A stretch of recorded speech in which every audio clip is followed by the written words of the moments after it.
In this video, we will see how to make changes to a purchase order before it's encumbered. So the first example, say in this case, the purchase order is approved, but then you realize that the purchase order has some mistakes. So before it's encumbered, it's easy to reset and make changes. And to do that, you click on Actions, Reset Document Status on the overall document. And once the document is reset, you can go and reset the line status. And now this purchase order becomes same as new, and you can make changes to this purchase order. Now say in this purchase order, you realize that the GL account is incorrect.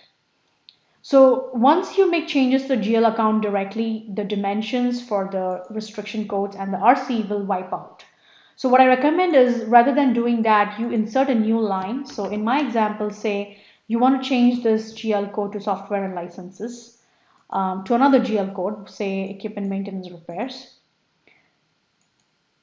You just select the GL code and then simply select F8 to be able to copy the lines exactly the way it was.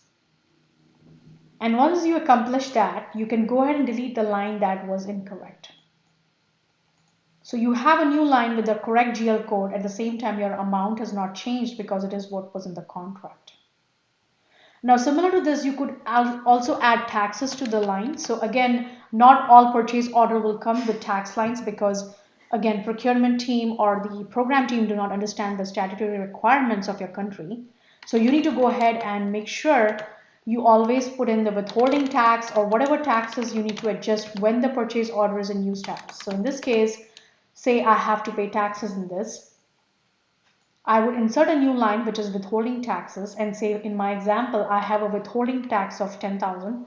I would always use the amount as a quantity for taxes because that will give me the freedom to invoice the tax line based on how the total invoice comes in. My unit measure, my direct unit cost would be always 1. And once I've made those changes, I'm ready to click on submit. Once you click on submit, the transaction will go for approval pending. And again, the transactions will be approved based on the routing codes that we have set up for each company.